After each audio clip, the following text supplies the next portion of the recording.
우와.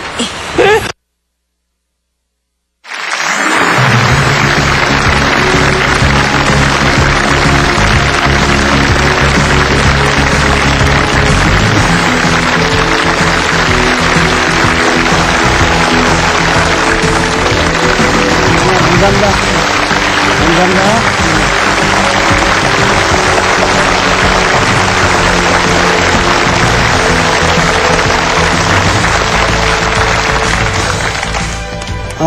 여러분들이 이제 그 설을 쉬시고 이렇게 오셨을 텐데 나는 왜 그렇게 열심히들 말이죠. 그 어려운 험난한 길을 뚫고 설을 쉬러 가시는지 참 이해가 잘 안 갈 정도인데 이게 우리 문화거든요. 이게 한국 문화가 이렇게 뭔가 과거로부터 축적되어 온 우리 삶의 어떠한 수레가 있어요. 수레바퀴가. 그래서 그러한 우리가 관습과 그러한 가치 속에서 우리가 살고 있는 사람들이다 하는 거죠. 그래서 뭔가 설 때가 되면 우리가 시골 가서 사람들을 그리운 사람들을 만나야 되고 이것이 우리 문화입니다.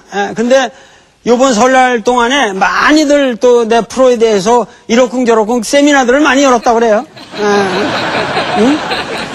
근데 사실은 이런 자꾸만 이런 내 강의를 주제로 해서 내 강의가 술안주거리가 된다고 하는 것은 그건 저는 너무 행복한 거예요. 그러니까 우리는 MBC 특강에 전 국민이 동창생이 되는 겁니다.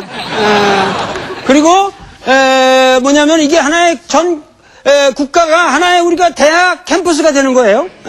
그래가지고 여러분들은 전부 대학생들입니다. 여러분들은 국민 전부가 지금 대학생이에요. 이 대학이라는 데를 보면 대학 지도는 대학의 도라고 하는 것은 제 명명덕이라고 그랬거든요. 밝은 덕을 밝히는 데 있고 명명덕하고 그 다음에 제 신민이라고 했어요. 대학의 큰 배움의 길이라고 하는 것은 제 신민이라 백성을 새롭게 하는 데 있다. 그리고 제 지어지선이라 지극한 선함에 이르게 하는 데 있다. 소학이라고 하는 것은 작은 배움이라고 하는 옛날부터 소학대학이 있단 말이에요. 소학이라는 건 자질구레한 예의범절을 배우는 거예요. 아침에 일어나서 어떻게 하고 세수할 때 어떻게 하고 부모님한테 인사드릴 때 어떻게 하는 이게 소학이에요. 아시겠습니까? 그러나 대학이라고 하는 것은 인간이 본연에 가지고 있는 밝은 덕을 그거를 밝게 해야 되는 거예요. 그리고 신민 그것을 내면적인 덕성을 새롭게 밝히는 것을 통해서 우리 백성들을 새롭게 해야 되고 그렇게 함으로써 전 국가 민족이 올바른 지극한 선에 나아가게 하는 것이 대학 지도다 이거예요. 이게 대학이라는 책에 첫머리에 있는 겁니다. 지금 우리가 유니버시티, 칼리지, 대학이라고 하는 말은 옛 대학이라는 책에서 갖고 온 겁니다. 예? 아시겠죠? 그렇기 때문에 여러분들은 수학생들이 아니고 이 MBC 도울 특강의 동창생들은 수학생이 아니고 대학생이다.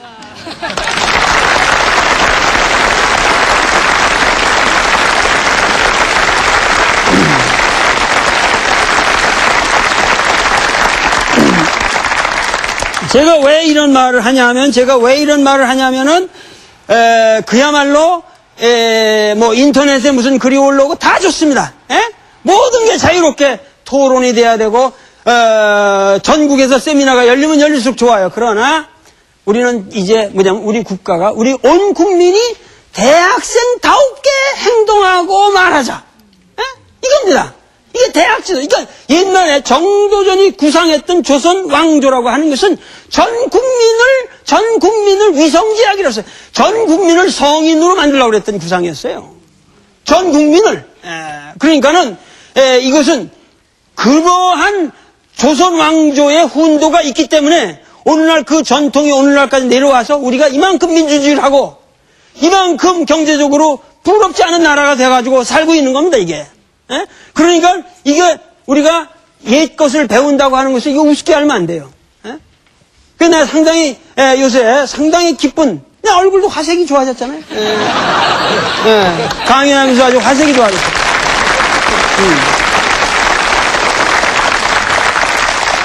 그래서 지난주에도 와서 방청을 해주시고 제가 보기 아주 귀한 제가 아주 존경하는 우리 선생님이 난 여기 오셨는데, 지난번에 답 전보를 했지만, 그 전보의 그 이미지가 있잖아요?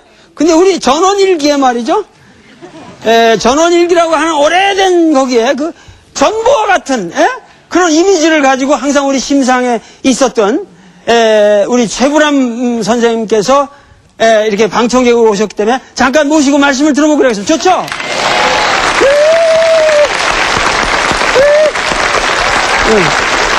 들어가죠. 아니, 올라오세요. 잠깐 올라오세요. 아, 이건 돌 무대인데 제가 올라서 되겠습니까? 마이크. 네, 여기 있습니다. 네. 마이크. 네. 마이크를. 이게 좀 잘 들리게. 네. 저는 최불암 선생님을 뵈면은, 최불암 시리즈가 머리에 떠오르네. 네.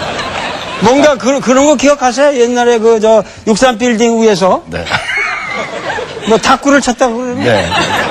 아버지하고, 아들하고 탁구를 치다가 아들이 한 방을 먹었는데, 그래서 1대0으로 졌는데, 그 다음에 이제 아들에게 뭐 스카이서브를 해가지고 보냈는데, 저쪽에서 아들이 멋있게 그걸 받아쳐가지고, 그게 떨어지는 바람에, 그때 뭐 63빌딩이 정전이었는지 하여튼, 그래가지고, 뛰어내려갔죠? 네. 뛰어내려가가지고, 이제 올라왔어요, 아버지가. 그래가지고 아들하고 다시 이제 할 판인데, 그러니까 공을 그 63빌딩에서 아버지가 뛰어내려갔다가 올라왔으니, 이게 얼마나 화가 날 것 같아요. 이게 그 아들이 그냥 세게 받아쳐가지고 그걸 하는 바람에 내려갔다 왔는데 올라와서, 자, 뭔 말을 할까? 1대1이다. 뭐, 이게 맞습니까? 그냥? 맞습니다. 근데 이런 최불암 시리즈는 왜 나왔을까요?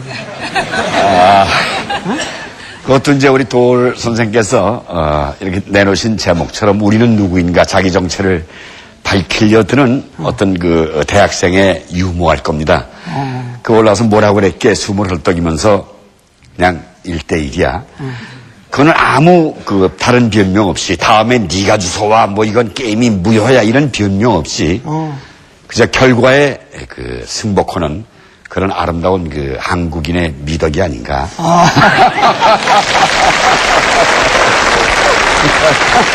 아니 근데 너무 해석을 근사하게 하시는 것 같은데.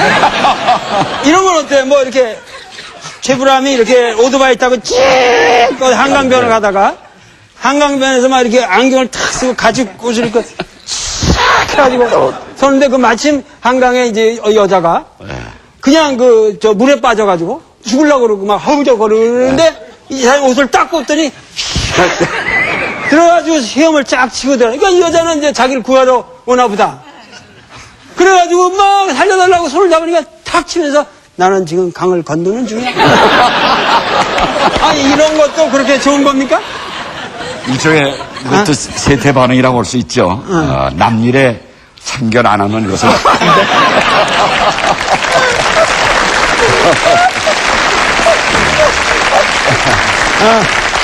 근데 나는 그렇게 해석을 하지 않고 뭐냐 하면은 최불암 시리즈의 유머 자체가 악의가 없잖아요. 네.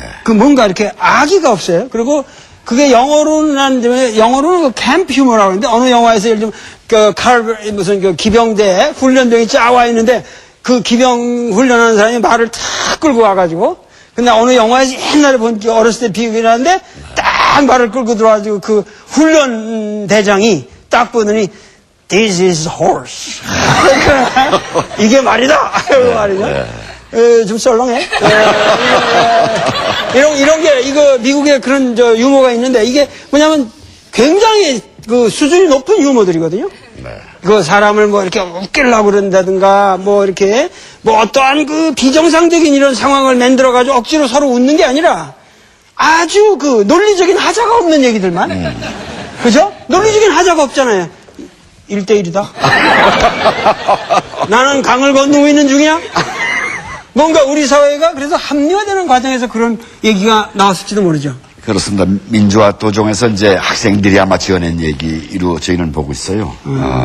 그러니까 이제 데몬스트레이션이 바깥으로 튀어나오는 것이 아니라 이렇게 웅크리고 앉아서 카페니 뭐니 이런 데 앉아서 서로 주고받는 얘기. 그 속에 어떻게 지가 끼어들어간 것 같습니다. 근데 어떤 의미로는 그 전원일기에, 아까도 얘기했지만 이 답전보 얘기도 했지만은 그 최불암이라는 이미지가 갖고 있었던 것은 뭔가 전통적인 그 아버지 상에, 네, 어른상. 그 어른상에 어떠면서 그 전통적인 연계선상에 뭔가 좀 라스트 제너레이션 같은 느낌이, 요새 라스트 사무라이라는 게 있지만, 선생님 전주에 바람만 불어도 무서워서 도망가는 자. 또 한 말씀이 자기의 부족함을 모르는 자. 이거에 대한 반성을 깊이 했습니다. 저도 이 무대에 이렇게 올랐었는데 이것도 잘못된 점입니다. 아, 무슨 말씀? 선생님 평생 공부하시고 많은 학문을 가지고 이렇게 무대에 서야 되는데 지금 그렇지 못하고 이게 슬쩍 인기만을 가지고 올라오는 아니. 부족한 자가 올라왔음을 용서해 주십시오. 아니, 그게 아니라 여러분들이 아셔야 될 게.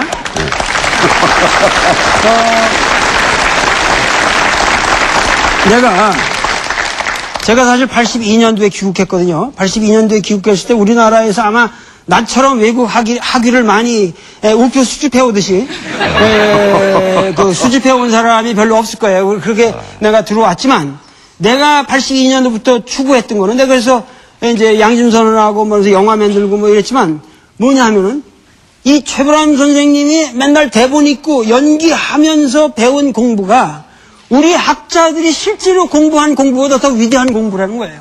에? 그거를 우리 학문에 있는 사람들이 인정을 안 하고 모른다고. 그리고 그런 사람들이 실제로 그런 행위를 통해서 사회적 행위를 통해서 훈련받는 교육이 얼마나 귀한 교육이고 그 고귀한 교육인가 하는 것을 우리가 너무 모르더라 이거야. 그래서 내가 들어와서 이 지식의 개념을 우리 사회가 바꿔야 한다. 내가 이런 운동을 했다가 욕을 되게 먹었냐.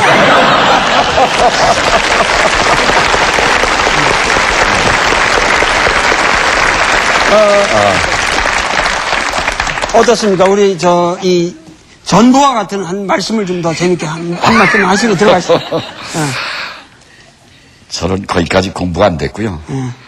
드라마를 통해서 한국인상이 한국인의 소위 정체성이 무엇인가, 한국 사람은 누구인가, 어떤 사람들인가를 좀 더 심사숙고하게 분석해서 저는 몸으로 연기로 내놓는 겁니다. 요즘은 모두 세계의 문이 열려가지고 물론 열린 것도 좋지만은 내가 없는 것 같은 그런 쓸쓸함이 가끔 느낍니다.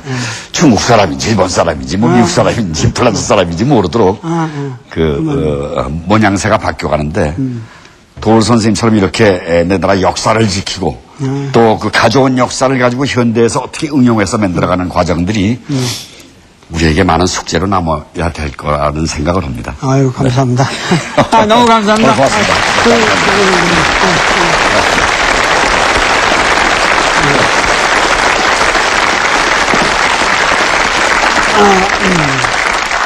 역시 우리 전보 이상의 정말 말씀을 잘하시네요. 제가 이렇게 뵈면서 저도 사실 인간적으로는 오늘 처음 뵙는 거죠, 그죠? 근데 너무 참 아름다운 말씀이었던 것 같아요. 그래서 우리가 항상 가슴 속에 선생님은 연기로서 우리는 누구인가를 나는 말하겠다. 나는 사상적인 논리를 가지고 과거 이 어려운 한문 속에 담겨있던 이 사람들의 삶의 모습이 무엇인가 하는 거를 지금 풀어드리는 거예요, 나는. 그래서 오늘은 조금 더 어려운 걸로 들어가려고 하는데 좀 분위기가 너무 재밌는 것 같아서 그 유배당하고 있을 동안에 이 삼봉이 자기 부인한테 편지를 받습니다. 그 편지 받은 내용이 너무도 구구절절한 내용을 가지고 있기 때문에 오늘 그거를 하나 읽어드리겠습니다. 여러분들이 갖고 계신 책에서 185페이지. 가난이라는 제목에 이 제목은 누가 붙였는지 모르겠지만 이게 편집자들이 나중에 붙인 거겠죠? 하여튼 이 가난이라는 제목으로 삼봉집에 들어가 있는 건데 이것은 이제 우리가 가난하다 그럴 때 가난이 아니고 여기 이제 집가자가 들어가 있죠. 근데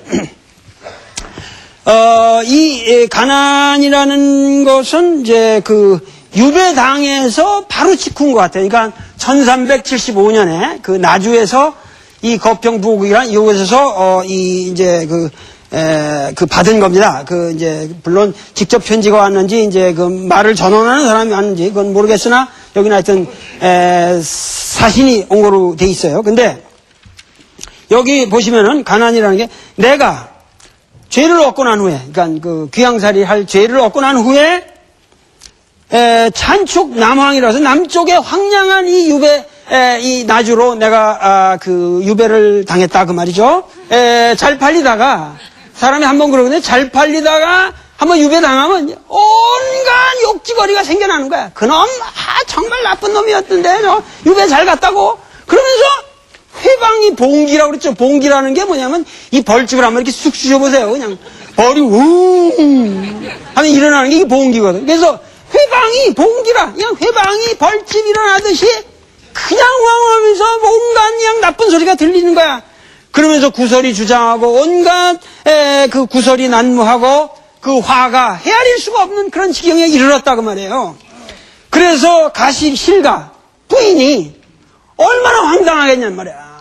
이렇게 해가지고 그러니까 황당해가지고 이 부인이 이분이 뭐냐면은 경주 최씨를 얻었어요. 경주 최씨였고 19살 때에 19살 때 이분이 19살 때 이 성균시에 합격을 한다고 그러거든요. 그러니까 과거급제를 한 거죠. 고려시대 때 과거급제를 하는 그 해에 19살 때 이 경주 최씨 부인을 얻었습니다. 그래가지고 지금 몇 세지 이 양반 34살 때 지금 유배로 온 거거든요. 근데 결혼 생활이 꽤 이제 된 거죠. 그래가지고 한 15년 이제 사신 건데, 그래가지고 이제 그 부인이 여기 장황이라는 게 아주 그 황당해지고 그냥 근심에 쌓여가지고, 여기다 사신을 보내서, 말하는 거예요. 말하는 그 내용이 뭐냐면은, 경께서 평일 모든 데 항상 책만 읽으시고, 독서자자라고 그랬잖아요. 책을 갖다가 그렇게 열심히 읽으시고, 조옥모손이라고 그랬어요. 조옥모손 경부득지라. 조옥모손이라는 게 맹자에 나오는데, 이 정도전 이 삼봉선생의 여러분들은 이제 이런 한문을 잘 모르시니까, 그러겠지만은, 이 삼봉의 이 문장을 읽으면 맹자에서 굉장한 영향을 받았어요. 문장 스타일이 맹자의 단어가 엄청 많습니다. 많거든요. 그래가지고, 여기도 옹손이라는 말이 아침밥, 저녁, 뭐 이런 밥 이런 건데 이게 맹자에 나오는 말이거든요. 그래서 아침에 밥을 먹는지 저녁에 뭐 죽을 먹는지 알지를 못해. 알지를 못하고 신려현경이라고 하죠. 꼭 신려현경이라도 이거 국어라는 옛날 고전에서 따온 말인데 이게 보통은 잘 이해가 안 되죠. 근데 이게 꼭 뭡니까 저 편경 이거 왜 국악원에서 이렇게 때리는 악기 있죠. 여기 이렇게, 기둥이 이렇게 있고, 밑에 돌이 이렇게 늘어져 있는데, 꼭 집안이 아무것도 없이 기둥이 이렇게, 편경이 이렇게 늘어져 있는 것처럼 텅 빈 쓸쓸한 모습을 말하는 거예요. 이게 아주 극빈한 그 집안의 모습을 그리는 말입니다. 그래서 집안이 그렇게 현견과 같고, 쌀독은 말이죠. 한 토라기도 없어. 그러면서 유치 애들은 집안에 가득 찼어. 애들은 그때 뭐냐면은 이분의 아들이 세 아들이 있었어요. 이분의 세 아들인데 제일 맏아들이 진해요. 이 전부 이 삼수변이 붙었거든요. 둘째 아들이 유라는 분이에요. 유라는 분이고 셋째 아들이란 분이 영이란 분이에요. 정진, 정유, 정영이죠. 그러면은 내가 이제 생각해 보니까 이때 이 분이 나올 때 얘가 지금 한 14살 정도가 됐고, 얘가 한 12살, 그리고 얘가 한 4살 정도 됐다고 생각이 돼요. 그래가지고, 또 딸도 있은 것 같은데, 딸은 기록이 없다니까.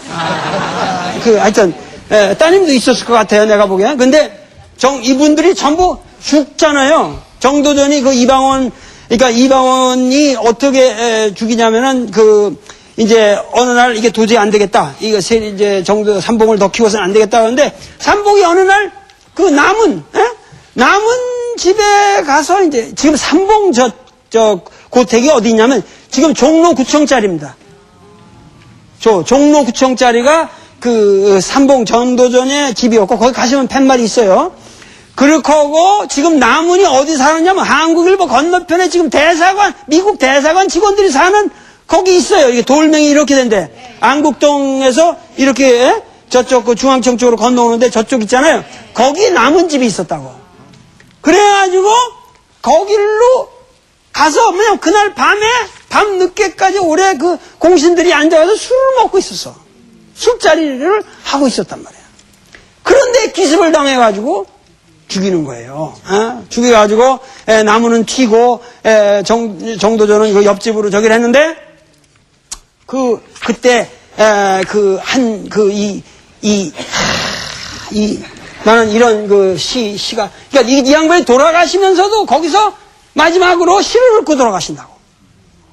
시를 읽고 돌아가셔. 그러면서 뭐라 그러냐면은 조전 성찰 양가공이라 이거 내가 뭐 다 쓸 수 없는 성찰 양가공이라는 그러니까 조전 성찰 양가공의 조전이라는 건 마음을 항상 조심하면서 보존하고 성찰을 게을리지 않으면서 이 양방면 이게 유학에 굉장히 중요한 거거든요. 이건 자기 마음을 잡는 거고 이건 바깥의 세상을 살피는 거란 말이에요. 그래서 이 조전과 이 성찰을 양가거나 두 개 다 내가 항상 공력을 위해서 쌓아왔는데, 불부 성현 황권중이라고 했어요. 그 황권이라는 게 옛날 누런 이제 그 종이로 이렇게 책을 만들었기 때문에 옛날에 고전이라는 걸 황권이라고 했다고, 황권. 이 누르왕자에다가 이 권자란 말이에요. 이 황권인데, 이 황권의 그 성현의 말씀을 나는 평생을 어기질 않았다. 그거를 배반하고 산 사람은 아니다. 그런데 30년대 근고업이라 내가 30년 동안 이렇게 열심히 근근히 이 쓰라린 고업을 닦아왔는데, 응? 마지막에는 송정일취 경성공이라 이 말 제일 마지막에 송정일취라고 했어요.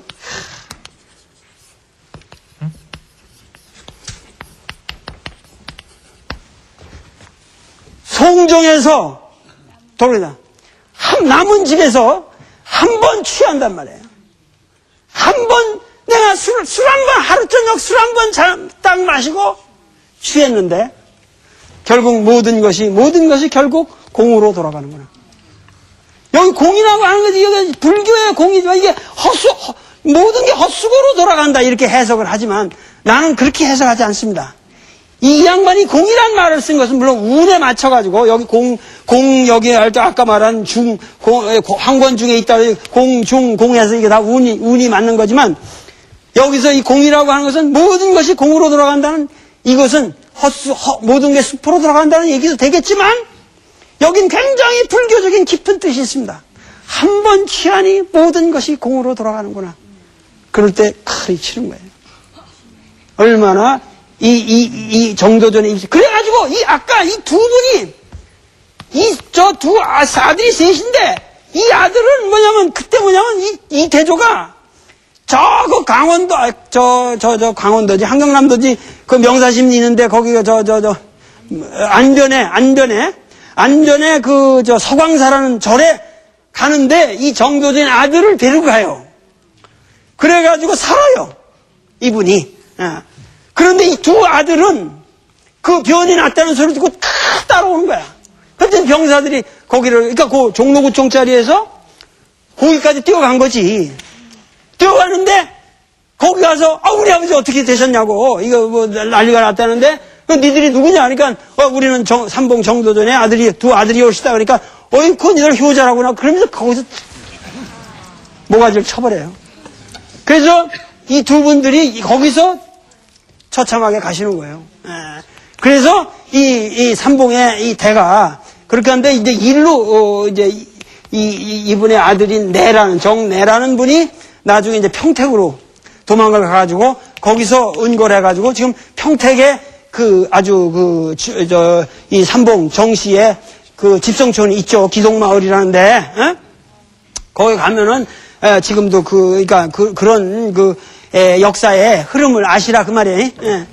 그런데 그래가지고 이제 이분이 이제 이렇게 해가지고 그 애들이 3명이나 그렇게 있고 뭐 딸도 있었을 거고 하여튼 그러니까 집안에 애들이 바글바글 거리면서 호한제기라고 그러잖아요. 호한제기. 여기서 호한제기란 말도 이게 맹자에 나오는 말이에요. 이게 맹자에 나오는 말이 뭐라고 그러냐면은 양해왕을 끝내면서 백성들이 배고프지 아니하고 춥지 아니하다면 그러하고서도 왕노릇 하지 못한다는 건 있어 본 적이 없다. 우선 백성들을 배고프지 않고 춥지 않게 해줘라. 이게 그 맹자의 그 유명한 말이거든요. 그런데 여기서 그걸 따가지고 이 양반이 한 말이면 호한. 애들이 춥다고 울고, 애들이 춥다고 울고 배고프다고 운다 이 말이에요. 그런데도 나는 그저 살림을 꾸려가면서 어떻게 변통을 해가면서 사람들에게 이르기를 우리 경께서는 공부만 열심히 하시니 그렇게 해서 입신양명하고 그렇게 해서 처자들이 믿고 따를 수가 있고 우러러볼 수 있게 되고 결국은 우리 문호 가문의 영광이 될 뿐이다. 걱정 마라 했는데 결국 헌망 법망에 저촉이 되어서 명욕 적삭이라고 했잖아요. 이름이 더럽혀지고 결국 모든 행적이 박탈당하게 그렇게 해가지고 신찬 그 몸은 말이죠. 이 연방, 이 남방의 더운 그런 데가 옛날에 개성에서 이렇게 보니까 그 나주라는 데가 이제 연방 아주 그냥 엄청나게 이제 그 더운 데라고 말해. 연방. 그러니까 가지고 하면서 뭐냐면 거기서 장독이나 들여 마시고 이게 더운 지방에서 이렇게 올라오는 장독들이 들여 마시고 형제는 전복되고 모든 형제들은 다 이렇게 뿔뿔이 흩어지고 가문은 탕탁이라 모든 집안이 쪼개져가지고 세상 사람들에게 육소, 비웃음, 아주 처참하게 비웃음을 당하는 이 꼴에서 지어 차극이라고 해요. 이러한 지경까지 이르렀으니 요 부인이 하는 말이 편지에다 하는 말이 현인 군자, 나는 당신을 현인 군자라고 생각을 하고 이렇게 믿고 살아왔는데 그래 현인 군자라는 게 고여시호 고작 요겁니까? 그 여자로서는 할 수 있는 말은 부인은 경주채 씨 이분이 오죽 답답했으면 여기 장왕이라고 그랬지만 그 불의의 일을 당하고 당신을 안 믿고 이렇게 우리 쳐다줘야 하는데 나는 꾸려왔지만 이게 당신이 그 유배간 거는 내가 말 안 하는데 이게 모함이고 뭐고 들어오니까 못 견디겠다 이거야. 그러면 결국 당신이 공부해서 그렇게 현인 군자가 되려고 했던 모습의 결과가 고작 요겁니까? 여인의 처절한 항변이죠. 자기 남편이지만 이 현인 군자의 모습이 겨우 이겁니까? 하고 얘기하니까는 이 양반이 여의 서복이라고 해서 내가 거기에 답장을 써서 편지를 쓰기를 하고 편지 쓴 내용을 여기 말씀하는 거예요. 야, 자원성현이라. 그래, 당신 말이 옳다. 얼마나 이것도 뼈저린 얘기니까. 그래, 당신 말이 옳소. 내가 친구가 있었는데 내 친구의 정이 재혼, 우리 형제들보다 더 짙은 그런 정을 나눈 친구들이었다 이 말이에요. 그런데 내가 패하는 것을 보니까 이놈들이 하루아침에 뜬구름처럼 다 흩어지더라고요. 당신을 돌봐주는 놈도 없고 친구라는 새끼들이 그렇게 내가 그냥 재혼, 형제보다 더 가깝게 지낸 놈들이 다 흩어져서 없어져 버렸네. 그러니 그들이 나를 위해서 근심을 해주지를 않아. 나를 보살펴주니까 당신까지 이렇게 서러움을 당하고 있으니 이것은 그들과 나의 관계가 그야말로 짙은 참다운 속에서 우러나온 내면의 은혜로서 맺어진 것이 아니라 세력을 보고 맺어진 것이다 이 말이야. 그러니까 인간관계라는 게 세력을 가지고 맺어지다가 동물든지 생피봐 이제 그러면 이제 하루아침에 이제 죽일 놈이라고 이제 운명이요. 다 지식인들의 운명이요. 그래가지고 하면서 하는 말이 그러나 모든 세상 사람이 그런다 해도 당신은 내 부인 아니오. 그러면서 부부지도라고 하는 것은 부부의 도라고 하는 거는 1초 종신이라고 했어요. 1초 종신. 이런 말을 요새 좀 젊은이들이 알아야 한다고. 이게 우리나라가 이혼율이 뭐 결혼을 하면 반이 이혼한다니. 어? 이런 빌어먹을 놈의 나라가 돼요. 어? 난 절대 줄에 안 섭니다. 난 절대 줄에 안 서요, 내가. 어? 왜냐면 줄에 섰다가 반은 좀 이혼한다는 거. 그건 난리 날 일이지. 그런 학자로서 수치가 어디 있어요. 그건 쓸 수가 없지. 그리고 난 안 써요, 원래. 난 시간을 아껴야 되니까. 근데 뭐냐면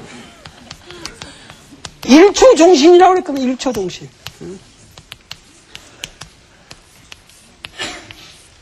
한 번 초래를 올리면, 옛날에 이 초래라는 게 뭐예요? 옛날에 초라는 게 이게 술잔을 주고받는 거, 결혼식이라는 게 술잔을 초래란 말이에요. 한 번 초래를 올리면은 죽을 때까지 가는 거예요. 이 몸이 다할 때까지. 내가 이 몸이 쓰러질 때까지 사는 거예요. 그러니까 요새 젊은이들 말에 결혼해가지고 뭐 내가 이혼을 100% 하지 마라 이런 얘기는 할 수가 없다 그러더. 남자가 때로는 나쁜 놈들도 있고 여자도 이상한 여자가 있어요. 그러나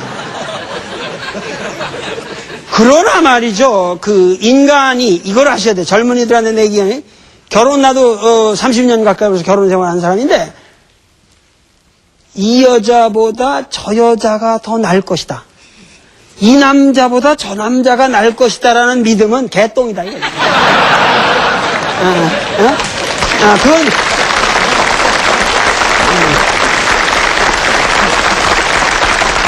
아니 내 말이 틀려요? 생각해보라고. 인간의 깊이라는 게 얼마나 무궁무진한 건데 내가 보지 못한 그 인간의 깊이라는 건 수없이 있는 거예요. 그걸 봐야지. 한 번 자기 했다 그러다가 이 남자 버리고 저 남자 가고 저 여자 버리고 이 여자 버리고 저 여자한테 가. 그런 개똥 같은 발상이 어딨냐 이 말이야. 이거는 무슨 과거 윤리, 무슨 내가 삼강오륜을 얘기하는 게 아니라 인간에 대한 이해가 이렇게 천박하게 되면 이거 나라 망하는 거예요. 그러고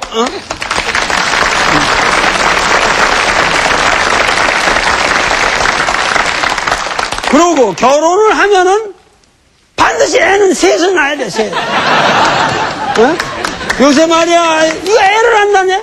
애를 둘이 만나서 애를 하나밖에 안 낳으면은, 하나밖에 안 낳으면, 둘 낳다가 하나밖에 안 낳으면은 인구가 반으로 줄어가는 거 아니에요? 그러면 급격하게 우리나라 국력이 약해지는 겁니다, 이게. 이게 보통 심각한 문제가 아니라 2명은 낳아야 유지가 되잖아요. 그런데 한 가족에 하나만 난다 그러면 이거는 나라가 금방 망하는 거예요, 이게. 기하급수적으로. 중국 사람이 일본 사람 우리가 나는데 우리가 버틸 게 뭐가 있어요? 중국 사람은 인구가 많으니까 모든 걸 버티잖아요. 근데 지금 중국한테 기술도 뺏기고 다 뺏기는 바람에 인구까지 뺏겨. 이러면은 나라가 이거 큰일 나는 겁니다. 그러고 애를 셋은 낳아야 되고, 내가 우리 제자들한테 아주 남녀 꼭 당부하는 거예요. 내가 강의 듣는 애들한테 항상 얘기해. 이들 결혼하면 애 셋 낳고, 그 중에서 둘은 반드시 이공계로 보내고, 하나만 문과로 보내라. 이공계로 가야 돼요. 이공계를. 알겠어요? 문과는 머리 나쁜 놈이 해도 돼. 나 같은 돌대가리가 해도 된다고. 그리고 많이 필요 없어요. 철학하는 사람은 많이 필요 없어요. 철학하는 사람이 많아지면 말 많아지는 세상이 되는 거야. 응? 그러기 때문에,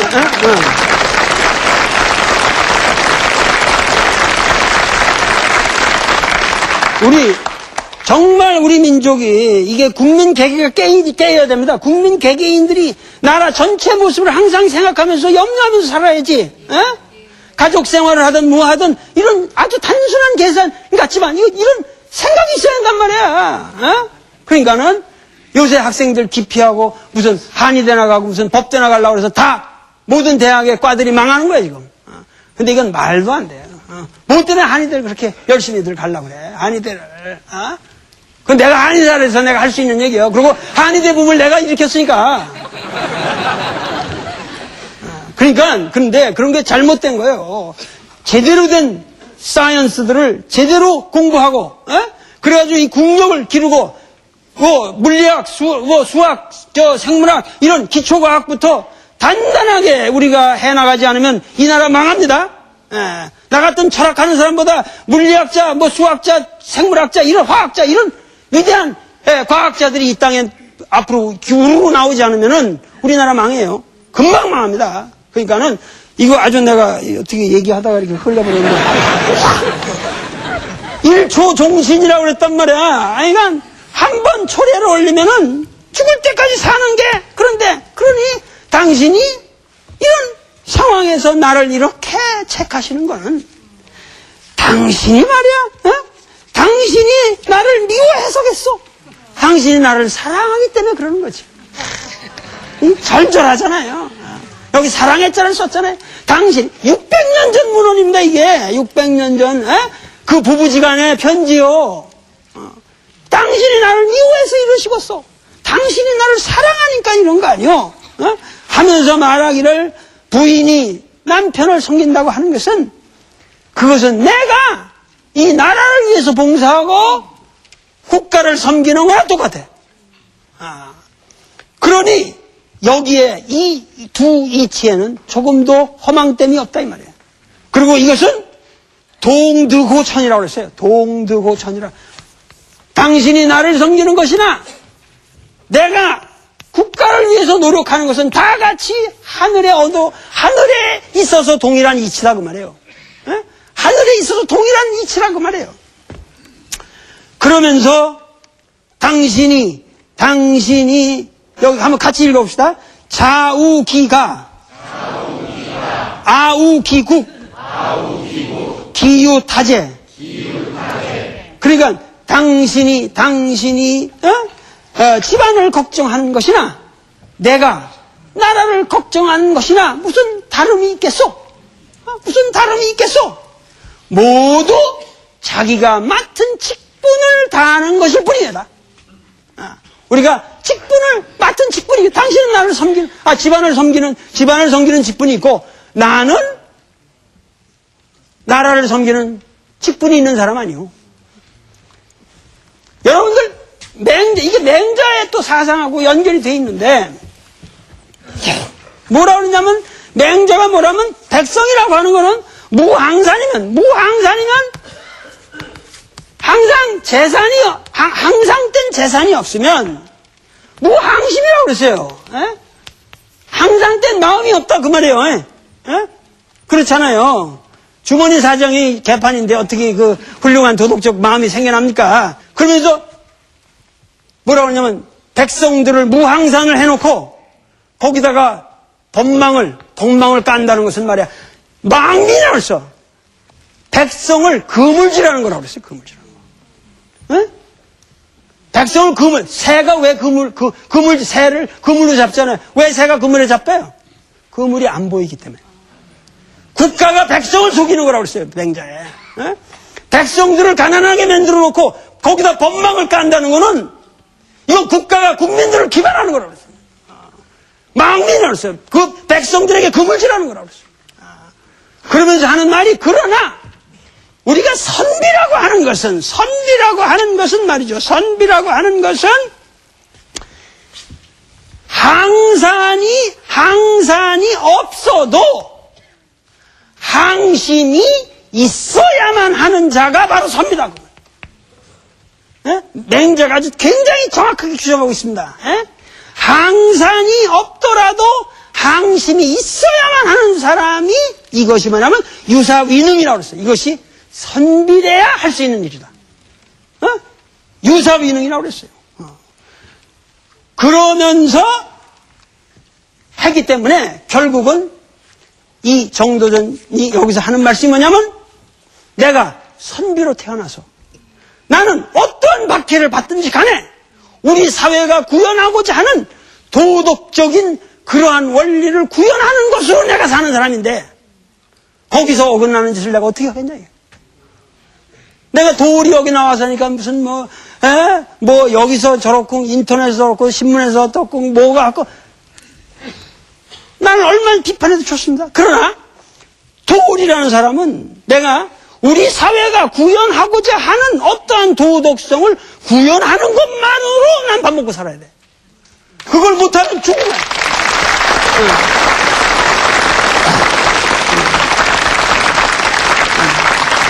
그건 선비라고 부를 가치가 없는 사람들이에요. 선비가 부르라고 가치가 없는, 그게 맹자 사상입니다. 이게 무서운 사상이에요. 그러니까 지금 정도 삼봉은 그런 사상에 아주 철저하게 입각해서 말씀하는 거예요.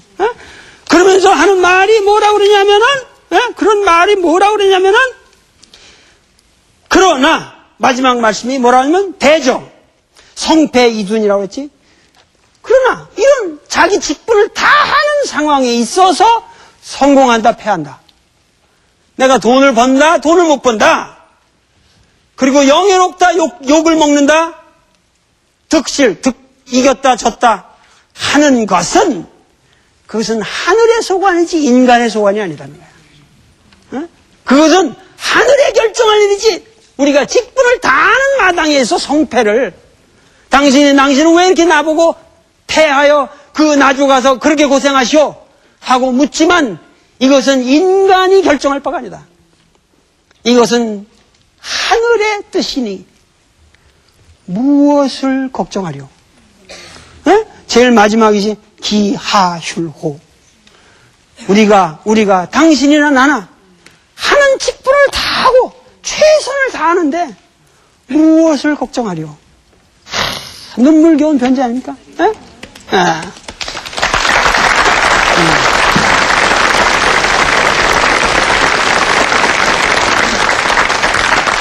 저는 말이죠. 저는 이 삼봉이라는 인간에 대해서 어떠한 우리가 평가를 하냐, 이건 중요하지 않습니다.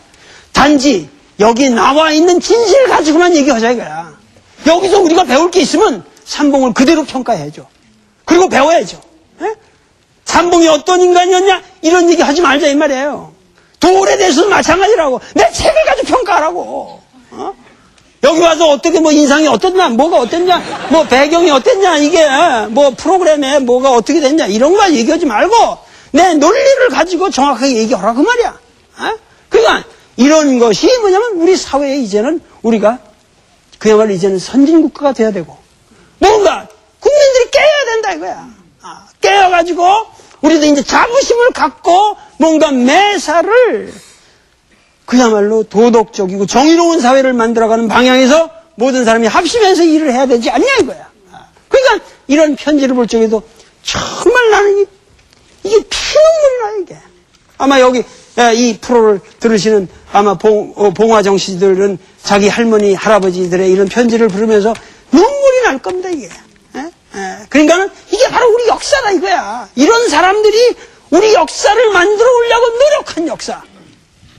이것이 조선 왕조 500년을 일으켰다는 거예요. 이런 삼봉의 사상들이. 그러면서 지금 이 양반이 조선 왕조를 건국하기 위해서 이 최고의 조선 왕조의 법전을 만듭니다. 조선 경국전이라고 하는 것을 태조 때 쓰거든요. 우리나라 헌법을 아세요, 여러분들? 국민들이 우리 헌법 잘 모를 것 같아요.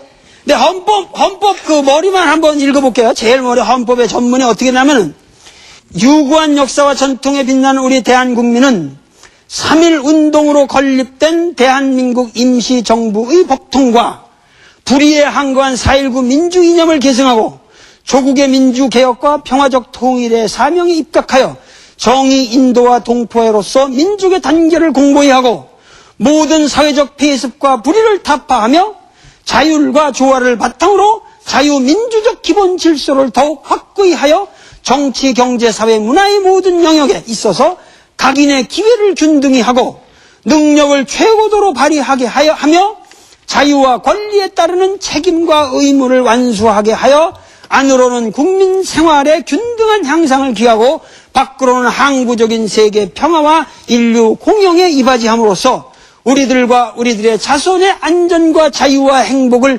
영원히 확보할 것을 다짐하면서 언제 제정되고 이런 얘기가 나오거든요. 그러니까 여러분들이 이런 우리 헌법을 아셨죠? 한번 국민들이 이런 헌법도 한번 이런 데서 한번 들어볼 만한 거예요. 근데 조선 왕조도 지금 우리가 가지고 있는 헌법과 같은 헌법을 삼봉 정도전이 썼다는 거예요.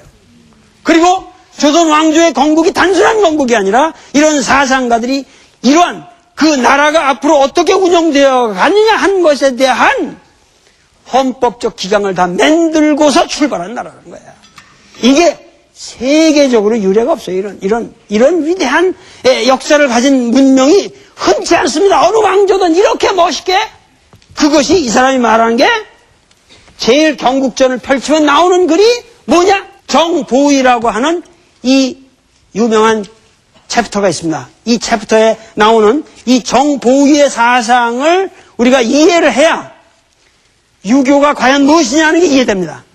그리고 그 유교에 대한 한국적인 적응, 그리고 우리는 조선 왕조라고 하는 것은 인류 사상 가장 공자가 꿈에 그리웠던 유교적 국가입니다. 이것은 어느 나라도 그 유교의 이념을 이렇게 철저히 실현해본 국가가 없습니다. 이 지구상에. 그러니까 이것은 그렇게 해서 500년을 유지했고 모든 왕조가 중간에 세계가 변화할 적에 좌우지간 이게 행인지 불행인지는 모르겠으나 500년을 유지했어요. 그러니까 이 500년을 유지할 수 있었던 힘은 바로 이 조선 경국전의 정보위 사상에서 나온 겁니다. 그 때문에 요 다음 시간에 여러분과 더불어 이 정보위를 천착해 들어가면서 조금 요 다음 시간에 정보위는 좀 어려울지 모르겠으나 이제 심각하게 들어갑니다. 조선 왕조의 헌법을 이제 우리가 공부하는 겁니다. 요 다음 시간에는. 그러니까 여러분들 학생들을 되신 대로 많이 데리고 요 다음에 텔레비에 앉아가지고 꼭 우리 조선 왕조의 헌법이 무엇이었는가 이거를 알아야 됩니다. 우리가. 에? 그렇죠? 네. 그럼 다음 시간에 뵙겠습니다. 감사합니다.